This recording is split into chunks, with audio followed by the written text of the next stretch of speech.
Welcome to GRE. I'm your host, Keith Weinhold. It's an episode focused on you as we feature two GRE listener guests today. See how they've leveraged listening to this show into real-world real estate investing action, then a property opportunity to announce to you on Get Rich Education.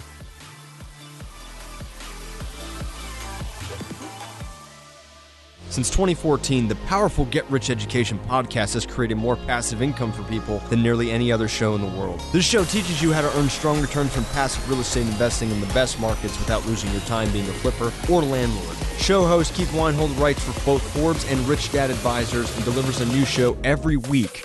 Since 2014, there's been millions of listener downloads in 188 world nations. He has A-list show guests include top-selling personal finance author Robert Kiyosaki. Get Rich Education can be heard on every podcast platform, plus it has its own dedicated Apple and Android listener phone apps. Build wealth on the go with the Get Rich Education podcast. Sign up now for the Get Rich Education podcast or visit GetRichEducation.com.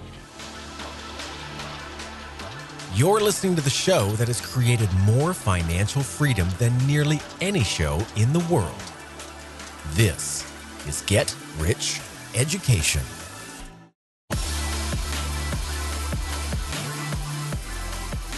Welcome to GRE, from Mannheim, Germany to Mannheim, Pennsylvania, and across 188 nations worldwide. You're listening to Get Rich Education.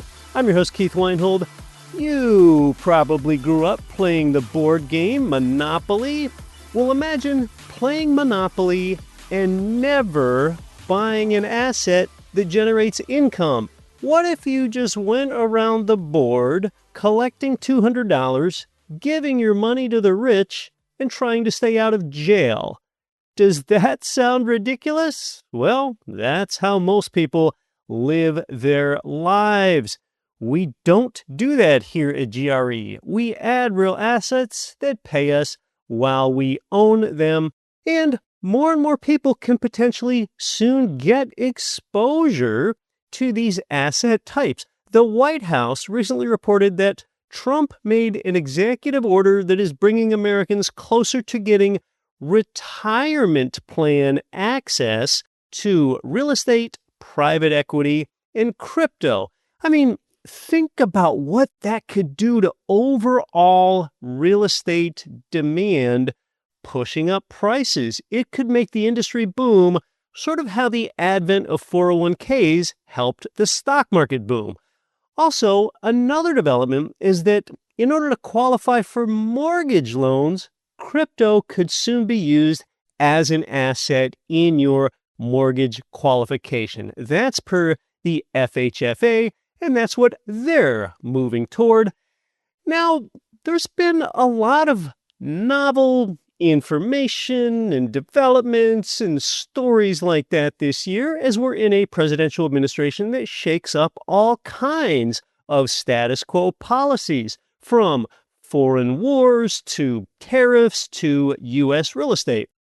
Journalistically, it's important to be accurate and avoid misinformation and false news. As the AI era is near its nascency still, you have got to be increasingly cautious about where you get your information. I got a stark reminder of this recently. Now, former presidential candidate and HHS Secretary Robert F. Kennedy Jr. and I recently did a stair climber workout together at a gym. You probably know that RFK Jr. leads the MAHA movement, Make America Healthy Again, which I support. And much like me, he's an avid fitness enthusiast, and that's the kind of stuff that we talk about.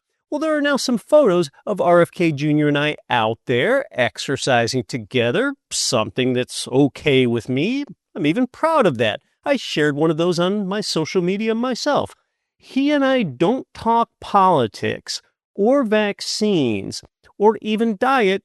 We're just exercise enthusiasts. That's what we talk about. That's our common ground. Well, a Facebook post of RFK Jr. and I exercising together, and here's where the terribly irresponsible misinformation comes in. Meta AI has a one-touch link from there to what they call Weinhold and RFK Jr. collaborations. Here's how it reads. I'll read it all word for word, and so much of it is false. Keith Weinhold and Robert F. Kennedy Jr. have a close friendship that has garnered significant attention. Keith Weinhold, a businessman and podcaster, has been a vocal supporter of Kennedy's work and advocacy. Their friendship has been built around shared interests and values, including their passion for environmental issues and their skepticism of mainstream narratives. Weinhold has often featured Kennedy as a guest on his podcast, where they discuss issues ranging from vaccine safety to corporate accountability. Together, they have collaborated on various projects, including the promotion of Kennedy's book, The Real Anthony Fauci.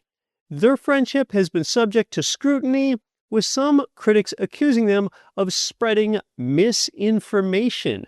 That's the end of the Meta AI page. What in the world? How do they come up with this stuff? The only shared interest we've collaborated on is fitness at the gym. And you as the listener know that he's never been a guest on this show. Now, if his expertise were real estate investing or economics, well, then I might invite him on. How does Meta AI come up with this stuff about vaccines and Fauci? I mean, that is so far away from my area of focus. I haven't weighed in on any of that stuff. My gosh, this Meta AI page, it is published work for all to see, and it is about 90% false. So my point is, there's a lot of information out there about everything, from real estate investing to endangered sharks to cooking tomato soup. Be careful. Pay attention to information that has cited reliable sources, and AI in its current fledgling stage, it really muddies the picture. One thing that might help is that OpenAI's ChatGPT 5, which recently debuted, it is better. It's an improvement. For example, if it does not know the answer to a question that you have, it will tell you that it does not know the answer instead of making up something fake just to give some sort of answer like previous versions did. We need more of that. Coming up here on the show in future weeks, we have vital monologue material from me, as always, prominent guests, new guests, and repeat guests. Last week, I answered your listener questions here on air. You can always write in with your questions or comments at getricheducation.com/contact. This week, it's interviewees like you as I talk to the first of two listener guests.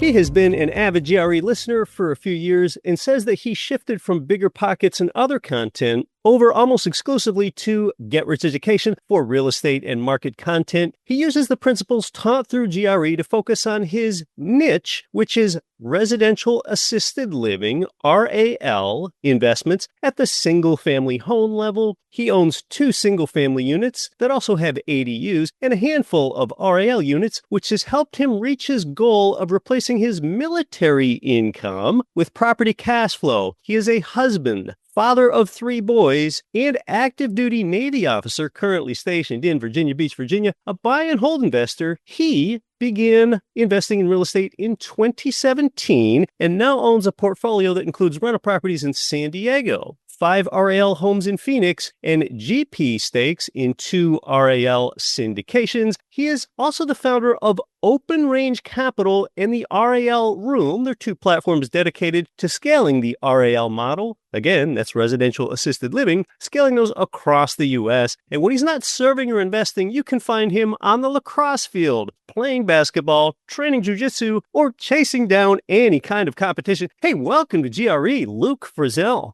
Keith, thank you for the introduction. Appreciate that. Very kind. And once I started investing in 2017, I got started with the Bigger Pockets train and pretty avidly listened to their podcast. And taking some action on my own, I actually found your podcast and your website, and it was so much more efficient and the information that I needed to hear, and the time that I could spend actually paying attention to real estate news and the important things that I need to be paying attention to as an investor, that I exclusively am paying attention through your email list and through your podcast. It's always great information. So I appreciate being on, and thanks for having me, Keith. Thanks. I try to keep things nutrient dense around here. Frizell is spelled Frizell. And Luke, I know your investing philosophy is strongly influenced by one of GRE's most seminal and central mantras, and something that the world first learned right here on this show back in 2015, real estate pays 5 ways. Tell us about that. That is one of the best just mantras for whenever I'm talking to people about getting into real estate. Yeah. I literally say what the 5 ways that real estate pays, because that's how I heard about it, was through you. And I was like, that is such a perfect illustration of why this beats, let's say, the stock market, or why this beats a lot of other investment vehicles, because you're not just getting the cash flow, which is a huge reason why people get involved in it. And that's actually the first thing that I'm scrubbing for whenever I'm looking for an investment. But of course, you're hoping for the appreciation, which I really just count as the cherry on top. And if I'm looking at a market from the macro lens, I'm making sure that the city is growing, the jobs are coming in, there's a decent population. And at a macro level, that's the first thing you need to do before you dig into a city to make sure it's good to go. When appreciation happens, it's probably because those things are all in the right spot and you're picking the right neighborhood. But just, leverage and being able to buy with 20% of the full amount down, that's a huge piece. And just the hedge against inflation that you get through a loan. All the ways, I'm probably missing one, but that's one of the first things that I say when somebody's on the fence on whether they get into real estate investing is, hey, these are the 5 ways. I learned it from Keith's website, and I'll point them to you guys. That's how I found residential assisted living. Was really, yes, I had been an investor in San Diego and had great success there with, the buy, rehab, rent, refinance, repeat, the BRRRR method, and putting those 5 ways into practice. But what I really wanted, as I was looking towards getting out of the military in a few years, was more the cash flow piece. So that's what drew me to Phoenix. I actually heard a podcast where somebody was talking about this strategy where you buy a home and you lease it out to a senior care operator, and they are paying 2 to 3 times the lease amount that you would pay or get from a single family rental. And yet you're also getting all the benefits of real estate. So it seemed pretty hands off, which checked the box for me on that since I was working an active duty job. And then it was also very high cash flow. So that's what got me into residential assisted living and has kept me into it. And I've brought a couple partners into what we're doing, and really bringing my partners in has brought us so much further than I would have ever gone myself. The core tenets of 5 ways real estate pays has definitely influenced my thoughts as an investor and everything that I've done.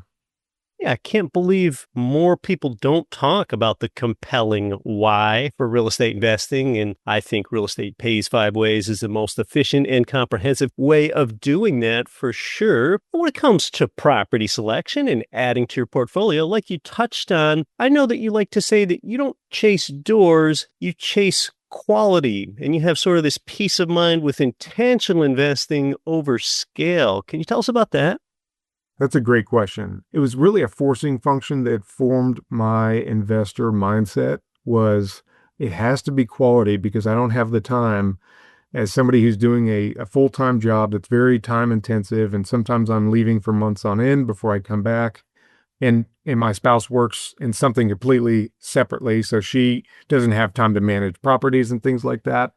It was forced upon me to be very efficient with what I invested in. And my wife was not, she, just like me, didn't grow up learning about real estate investing. So they had to really hit bang for buck whenever we made that first investment in order to buy her or get her buy-in on it. And when that first rental check came in, I was able to take her out to a sushi dinner and say it was paid for by our tenants.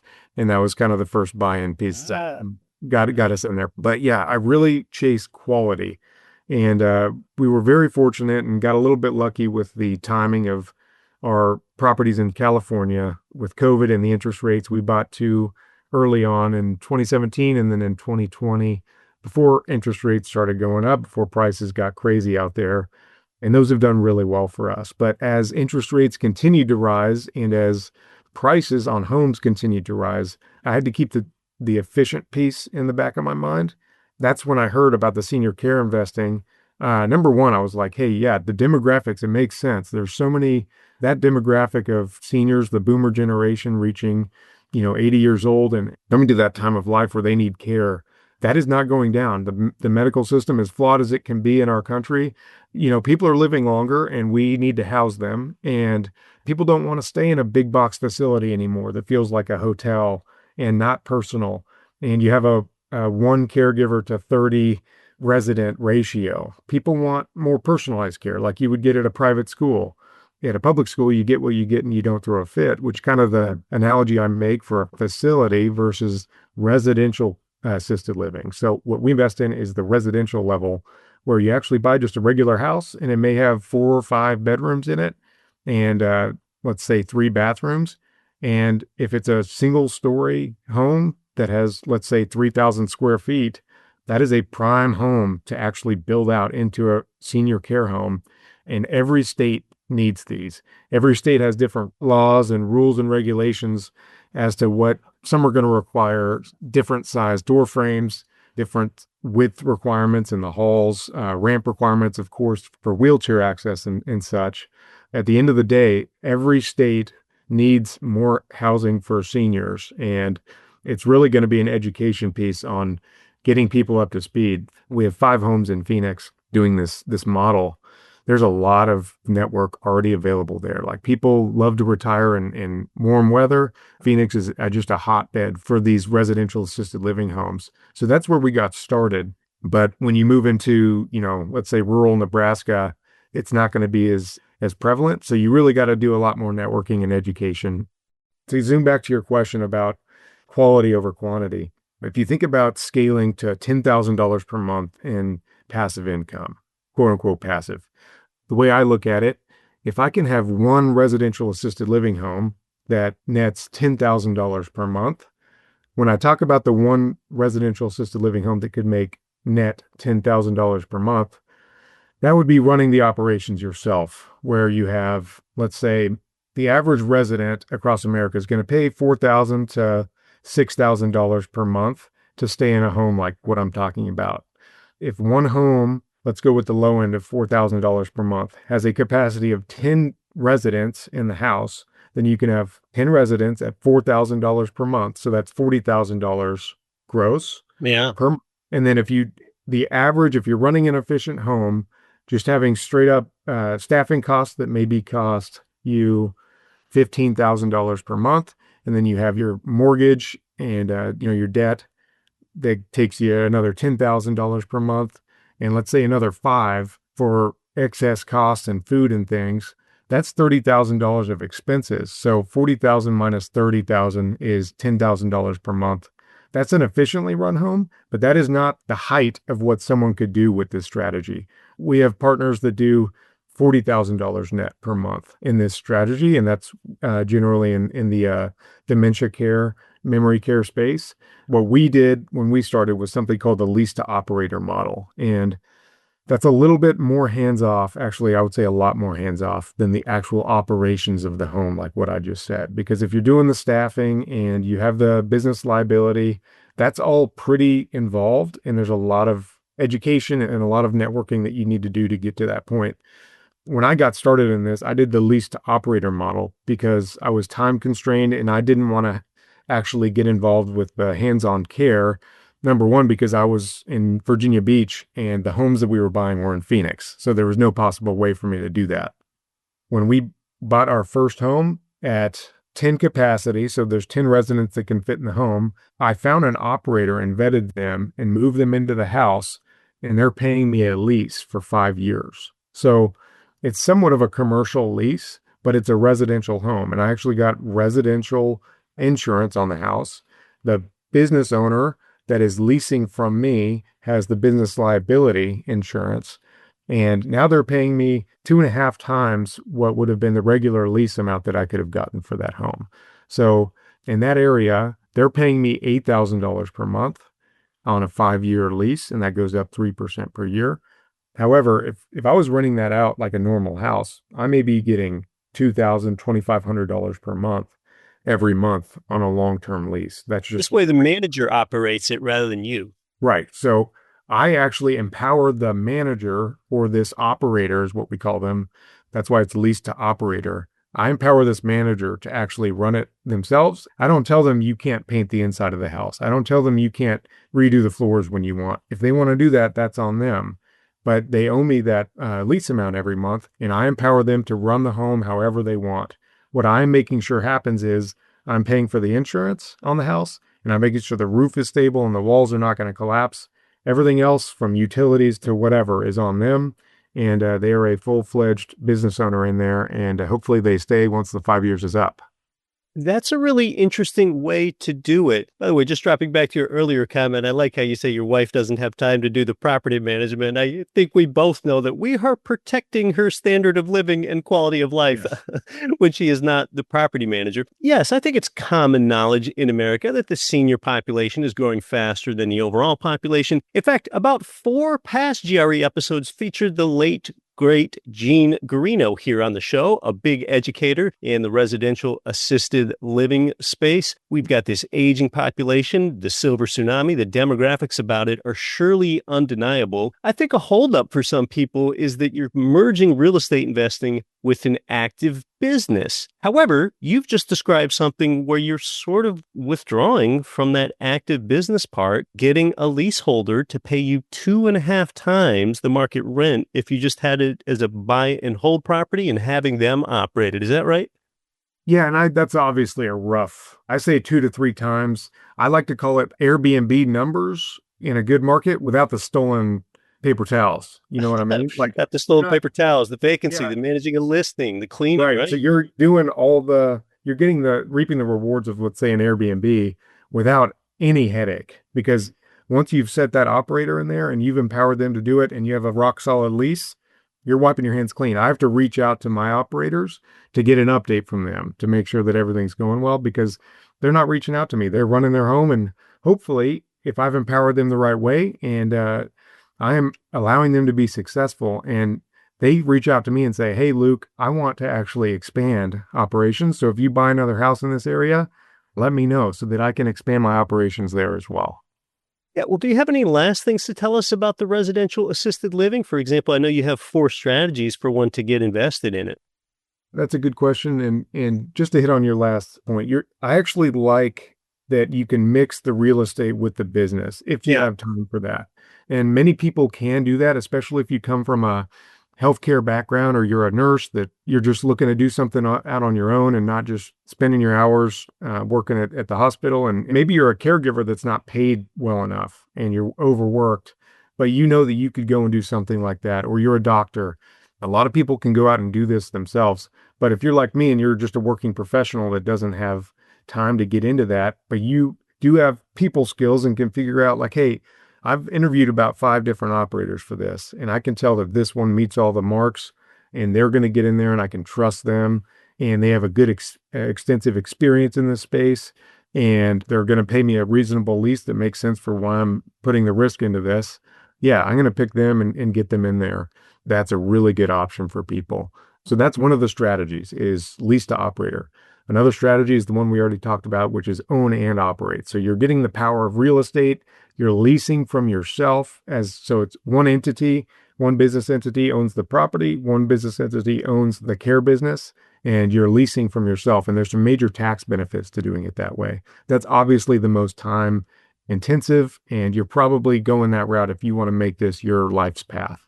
The other option is actually, if you don't have the money right now to buy a house, but you have the drive and you have the experience to get into the actual operations, you could just lease from somebody like me and who owns the house and doesn't want to get involved in the operations just yet. And now you can just set up a lease with them. Phoenix is a really good hub. Houston is a really good hub. But cities across America are going to start finding out about this and needing to get this into their advertised, basically, because the senior housing issue that we talked about. And then finally, you can passively invest in these. Through Open Range Capital, we are investing in these, and we're actually developing some memory care homes in Northern Virginia right now So if you go to Open Range Capital, you'll be able to find opportunities to invest in these as a passive investor. Or there's folks in the RAL room who are building memory care homes in Houston area, and they're offering over 20% returns to people who just want to, hey, you have money, but you don't have time and you don't have the interest to actually do some of this yourself, but you understand the power of residential assisted living and the way that this medical problem and the senior care housing issue is growing in our country. Well, you can put your money there instead of doing it yourself. These are 4 distinct strategies for investing in residential assisted living, from the very much hands-on to the passive hands-off. Oh, this has really been helpful. Why don't you go ahead and let our audience know how they can learn more about the RAL Room and your website? Thanks for that. So we saw that there was a huge knowledge gap between real estate investors and business owners and just anybody who's an entrepreneur thinking about how to get into this. You see the Cody Sanchez's of the world talking about business ownership and all those things. You hear about the problem with our senior housing. And if you put those two things together, there's a huge gap in the marketplace. We wanted to educate people on this because when we got started, there was a lot of unknowns. And it's really hard to sift through all the confusion about, how to get licensed. How do I know how many people I can fit into my home and actually care for? How do I find operators? How can I learn from other people who are actually doing this across the country and figure out which market to get into? So we wanted to combine all of that and have a network of people who know how to find these homes, know how to get you started in doing these. And of course, we've been learning along the way as well. And that was part of our goal as well when we started the RAL Room. But we have a community of over 115 people at this point. You can go to the ralroom.com, R-A-L room.com, and find out more. It's a great opportunity to learn about what it is. We have freebies in there about how to get started from 1 to 10-step guide.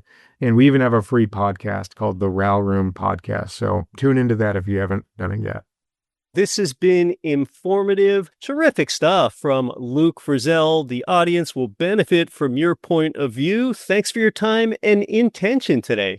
Yeah, absolutely, Keith. Appreciate you. This was our first of 2 GRE listener guest profiles. We've got the second one when we come back. I'm Keith Weinhold. You're listening to Get Rich Education.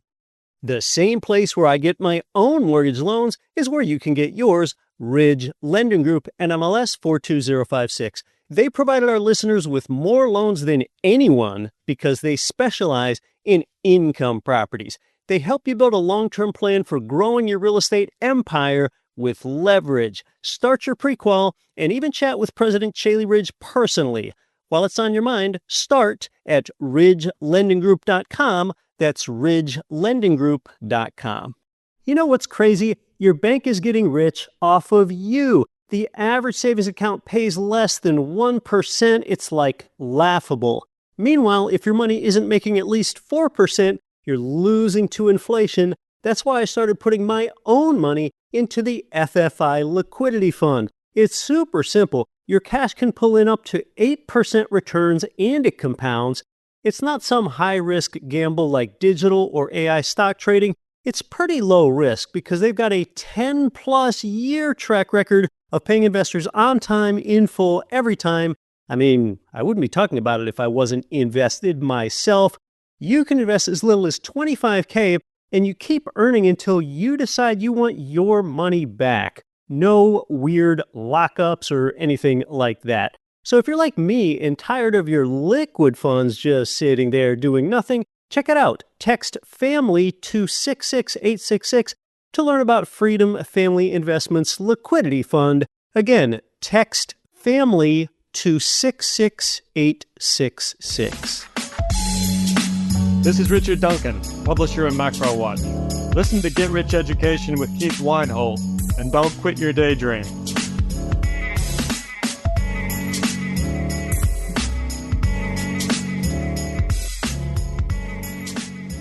This week's GRE listener guest profile is with an Air Force vet turned real estate investor, and today he even runs the Ideal Investor Show. He's from Germany and lives in San Diego today, using strategies like turnkey real estate, 1031 exchanges, and more. He now owns multiple properties in different countries and states. These include the states of Ohio, Idaho, Illinois, and Florida, and the nations of Belize, Panama, Spain, and more. He's been a GRE listener since episode 100, which was in 2016, and this helped him connect with income property providers and get started and really growing his wealth through compound leverage, not just compound interest. He ultimately ended up with 8 properties in what he calls well-performing locations. Hey, it's great to have you here. Welcome to GRE, Dr. Axel Meierhoefer.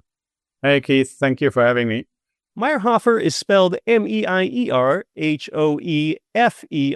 I know that coming on to GRE is something that you've wanted to do for a while, but let's pull back first. What is your doctorate in, and then how do you use that degree or distinction today?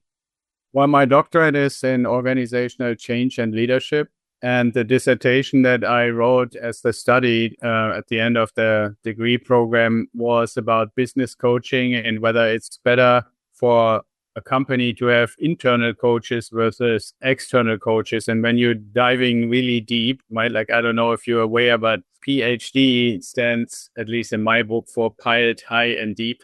Piled high and deep? Right. And so, I really dug into this, and what I learned about coaching is still helping me, even though Idea Wealth Grower is a little bit more a mentoring program than a coaching program, but still the practice of engaging people and getting out of them what they really want to accomplish is valid every day. When we wonder about what's piled high and deep, I'm sure that thing is knowledge. Couldn't possibly be anything else. Dr. Meierhoefer, tell us what you learned from listening here that piqued your interest. Well, the one thing is I had found the book Turnkey Revolution by Chris Closure, who, for those who don't know, he is one of the family members of the founders of Memphis Invest that is now known as REI Nation. I'm sure you're very familiar with it, Keith. And I've heard of them, yeah. I read the book and it was very helpful, but it wasn't very clear other than his family's company. How do you apply this as a regular investor, which I was at the time? And then I listened to your episodes over and over talking about how you can use turnkey investing to invest out of state, being far away. And I remember, if I'm not mistaken, that you were in Alaska and investing somewhere in lower 48. And so that kind of got me triggered to look into that. You figure if you're in San Diego, you can invest in Alabama if a person from Honolulu or Anchorage can do that same thing. Right, yeah. All right. So you've built up, it sounds like, is it 8 turnkey properties?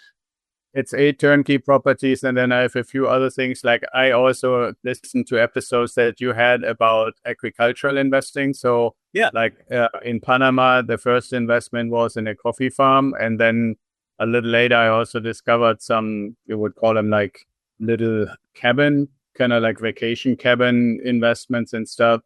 So yeah, I've actually learned a lot and benefited. And I always appreciated that, you're not just saying, hey, here's something you can do, but you oftentimes have a connection or relationship with an organization. And so several times my investments were at least informed, let's say, by GRE. Yes. And oftentimes I'm investing right next to you, the investor myself, with some of these same GRE marketplace providers. You have 8 properties. Are they all cash flowing? Are they all producing positive cash flow? Yeah, I mean, that's actually one of the things that I wanted from the get-go. And that's also part of our Idea Wealth Grower mentoring program, to look at properties. Now, right now, with the higher interest rates, it's admittedly a little harder to find locations and properties that have a good balance between the quality of the property, the area that the property is in, and then also being cash flowing. We are fundamentally, for renovated properties, we're still looking for 1% rule. It's harder to find. But as a starting point to say, should I even consider, as long as it's close to that, most of the time the numbers work out. Even at 7 or 8% interest, you still make at least a little bit of money. Overall, yes, the real estate deals just aren't as good as they were, say, 5 years ago, because both rents and prices are up, but rents haven't risen as much as prices have. I still don't know where you're going to find a better risk-adjusted return in any investment, though, than with income property bought with a loan.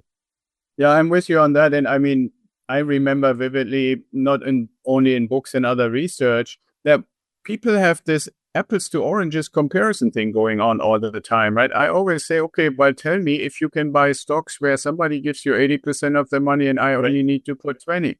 Or tell me if you can buy stocks and somebody says, oh, the stock is going to depreciate in the next 27 and a half years. So, you write some of it off your tax return and those kind of things. Tell me where somebody gives you money but allows you to keep 100% of the increase in value. All these things, I mean, you have beautiful graphics and stuff that you made over time. But when you really try to do apples to apples comparison, there's nothing there. And one thing maybe for the audience that I think is an important thing to know is, and I know, Keith, you have said this so many times, real estate, especially residential real estate investing, is really the long-term game. And that also means to realize, okay, even in times like right now, you might only start with like $50 or $100 positive cash flow. But when you look at the longer term, I always say, and I say this to our clients, the first 5, and maybe right now it's more like 7 years, is kind of like the hard time of this investment, where you just barely break even, where you might be a little disgruntled when you get a maintenance bill and you haven't really built a big reserve yet because you're still with your first few properties. But when you look at the trajectory, and I can see it now, I've 6 years in, all properties are cash flow positive. The rate that we're getting, even if we only increase rents by $20, $30, $35 a month year over year, like you said, right? You want to train your tenants. When I look at the overall picture, it's basically getting better every year. If you have that in mind to say, I make an investment, I call, by the way, the point, what we want to get to, I call that the time freedom point, where your portfolio generates enough cash flow so that you have a choice to say, do I go work or do I live off the income? And that is why you still have mortgages, right? So if the listeners ever think, okay, well, what happens when one after the next, the mortgages get paid off? It's like paradise at that point, right? If you really think of it from a purely cash flow perspective. Starting is the hardest because it's clunky to buy your first property, and then it also takes a few years until you really feel the effect of all these wealth multipliers at the same time. You're sort of touching on the third in the inflation triple crown, cash flow enhancement. Yeah, if you only increase the rent 3 or 4% per year, yeah, so what? It feels like you're only keeping up with inflation, but the fact that your principal and interest payment stays fixed means a 3 to 4% rent increase might be a 10% cash flow increase. As that compounds year after year, you really begin to feel those effects. But yes, it does take the addition of time, but not decades. I'm with you. It's just for me important that anybody who is considering, should I get into this, right? Especially in an environment where people constantly pointing to the fact that the stock market keeps going up, gold is going up, silver is going up, Bitcoin is going up, right? And to me, these are the apples, and they're nice apples. Don't get me wrong, right? They're beautiful apples, but we're dealing in oranges, right? And we have these 5 different things that you keep pounding on and have all kinds of beautiful descriptions about, that we get as real estate investors. And it's a choice, right? People can make a choice, and I'm all for diversification. But if you make the choice, then you really have the beginning of building a legacy. And for many people, I find more and more that becomes important to say, it's not just for me. Like if you were to ask me, it's not just for me. It's also knowing that my daughter will have a much better portfolio than I ever had when I was young. Yeah. Our now like almost 2-year-old grandson, he is going to be safe pretty much forever. Getting started, and even after starting, for some people, there are certain mindsets that they need to overcome. One of them is getting out of state properties. So do you have any thoughts or approaches with adding out of state properties, which is still a foreign proposition to some people? Well, one thing that I do and emphasize very strongly in our mentoring program is, besides the investing and helping people to get the connections to like the turnkey providers and the lenders and the property managers, inspectors and stuff, the other part, and I sometimes almost feel is more important than the investing itself. Obviously, it's kind of a requirement, but the other part is to really, as the mentor, help people to develop the mindset of the king or queen of their own empire, or basically the owner of their investing business. And when you think about it that way, I oftentimes portray it in the way, look at all the components, all the services that you need for the out-of-state investor. Right? You need the turnkey provider, property management, bank or lender, you need inspectors and stuff. I try to convey to people, we're building an LLC, and that LLC is hiring these people as if they were employees. And if you look at it that way and you start adopting that mindset and you look at their performance, like any employer would look at the performance of their employees, if the performance is great, they get praise and a raise. If the performance sucks, you let him go and get another one. Well, you're not going to hang out with the same property management out of state, constantly complaining, not doing their job, not treating the tenants well, not treating your property well. Why would you keep somebody like that?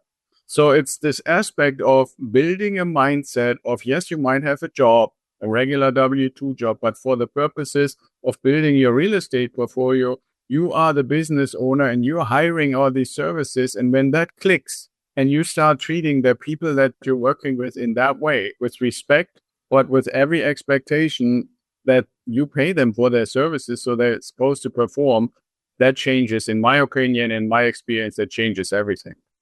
Comes down to the fact that the team is more important than the property, and a lot of people perhaps overemphasize the geographic location of that property. Location surely matters, but it's just not nearly the most important thing. I know one approach that you take is you have this mantra that underdog properties often outperform hot properties. However, can you speak to that some more? Well, I think it has to do with this kind of analogy of steady as she goes, right? Underdog property, I'm more inclined to look in a nice neighborhood, an established nice neighborhood. I always say, let's try, with the help of a turnkey provider, to find the ugly duckling in a nice neighborhood and get that renovated. And that neighborhood, I'm not a big fan of this term blue collar versus white collar or anything like that.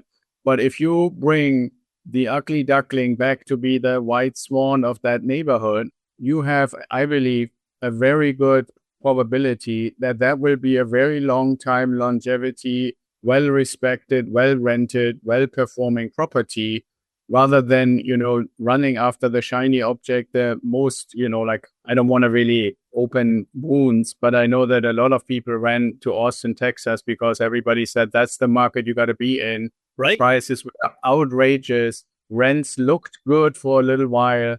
Then the property taxes got adjusted. The market collapsed, and now everybody is whining. I rather have my nice property in Dayton or in Cincinnati, and it's doing steady as she goes every month, every year.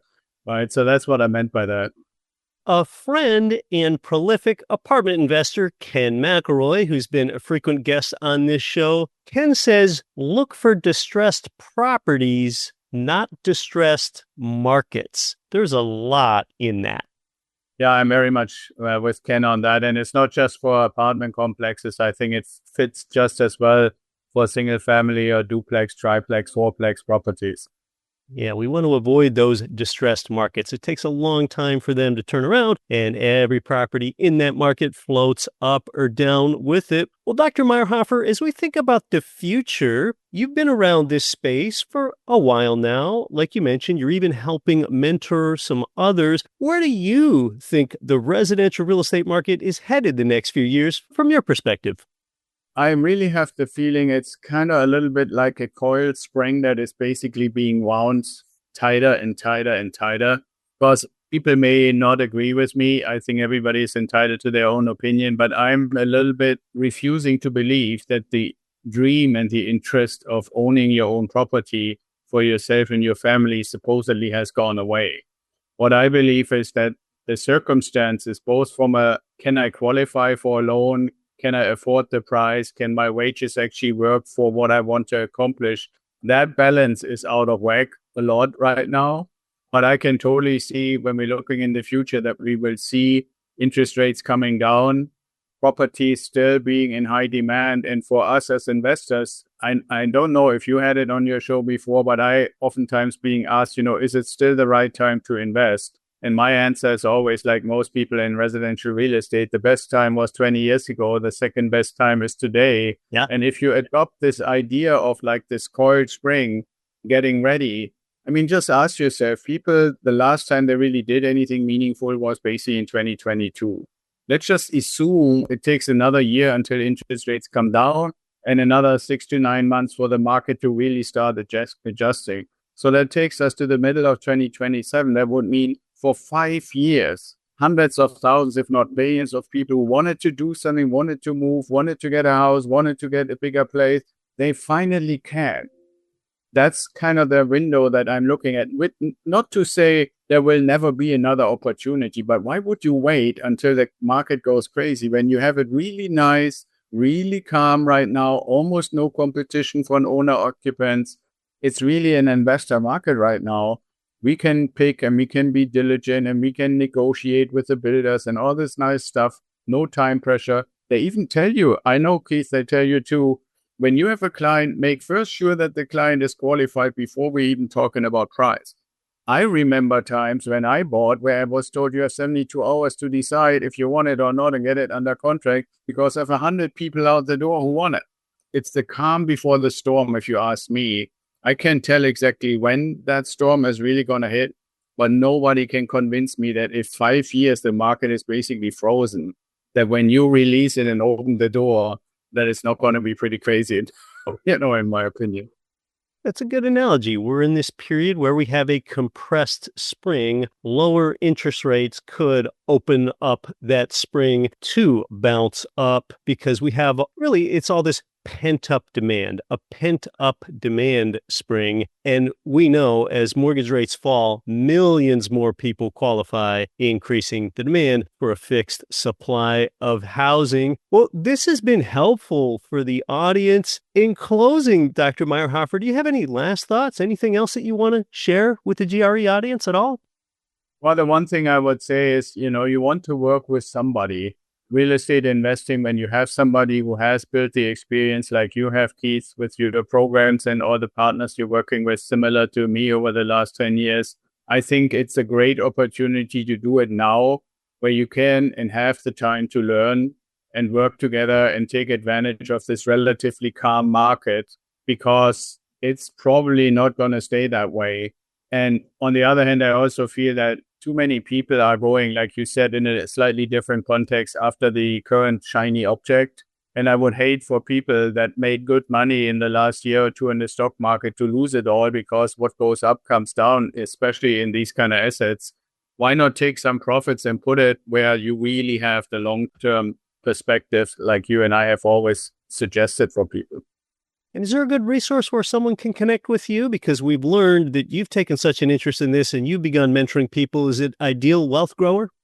Yeah, idealwealthgrower.com. We have a button for a complimentary conversation to just book a call. I would assume you agree. When you work with people for longer term and for the personal things like money and investing, you kind of have to have a good relationship. You have to kind of in agreement where you want to go and whether you like each other and have a good energy with each other. So I always feel, let's talk, let's get to know each other. And if we decide we want to work together, then we do that. And if somebody says, you know what, I really want to do apartments, I know people, you know people, we can direct them to. Some people want to do storage units or whatever. So these conversations are really to say, let's get to know each other and see if the goals you have match with what I can help you with. And if that's a yes, then we're off to the races. Sort of reassuring in this algorithmic world that we live in this highly digital world, that people, really still matter. It's still about your connections with people. Dr. Meierhoefer, it's been great getting your perspective. Thanks so much for coming on to the show.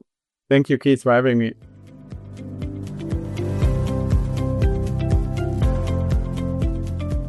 Yeah, with the first GRE listener guest, Luke, it's just exemplary of how when you own the property, now you make the rules. And in this case, you can increase your income multiples by converting your rental property into residential assisted living. With the second listener guest, Dr. Meierhoefer, I like his analogy of the coiled spring ready to open up as pent-up housing demand should get released with lower interest rates.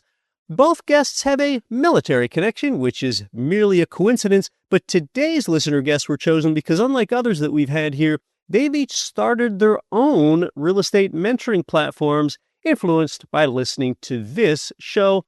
Now, in the preview to today's episode, I let you know that I have an opportunity to tell you about It's been pretty well documented that both Florida and Texas have temporarily overbuilt pockets, and this is where home builders, sometimes desperate, are willing to give you a deep deal. I've discussed Florida and their specific opportunities. What about Texas? Listen to these deep deals. Because Texas, it is one of the most in-demand states for real estate investing, but cash flow is often hard to find due to property taxes and rising prices. That's why I'm excited to announce that here at GRE, us with our coaches, we found a tiny stash of new construction yet tenant-occupied properties in San Antonio, the Houston suburbs, and Dallas suburbs, and they are available exclusively to GRE listeners. 4-bed homes under $340K. Here's what's remarkable. There's up to $41,000 to you in incentives. That is 12% back at closing.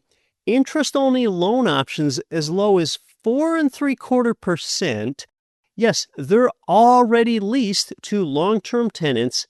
This is a 19% cash-on-cash return potential. Put these properties into service and get bonus depreciation, like I discussed last week, up to $94,000. These incentives are just massive, and you can qualify with DSCR loans. No tax returns required, no W-2 required. I mean, this whole thing is a bigger deal than a Buc-ee's brisket sandwich. Something else you'll find in Texas. These are all built either this year or last year. For example, like this beautiful 3-bed, 2-bath, single-family rental in Conroe, Texas that I'm looking at right now. The sale price is just $279,900, and then you get all those incentives. The rent is almost $2,000. It's $1,950, and it's over 1,500 square feet on this really good-looking property with garage. That's just an example of one of the income properties I'm talking about here. They are off-market, and they won't be available long. Don't miss out on this best-performing Texas inventory we've seen. Many are already cash flowing $500 plus a month.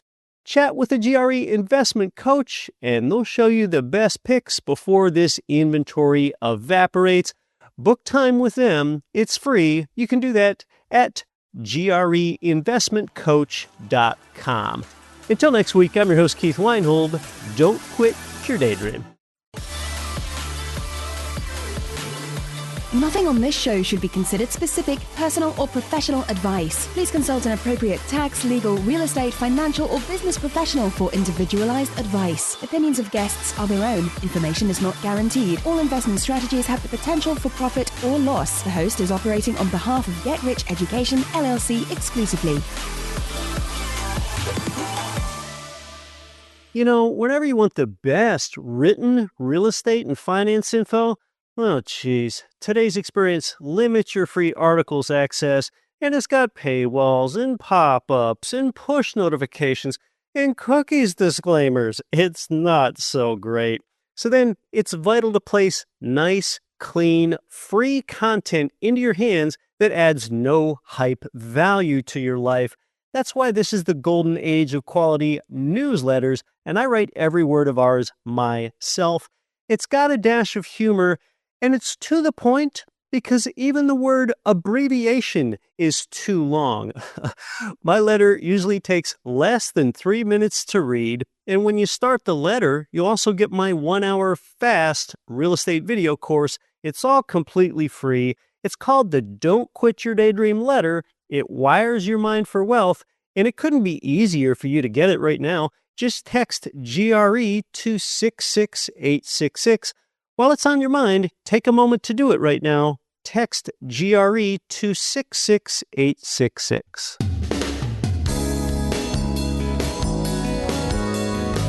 The preceding program was brought to you by your home for wealth building, GetRichEducation.com.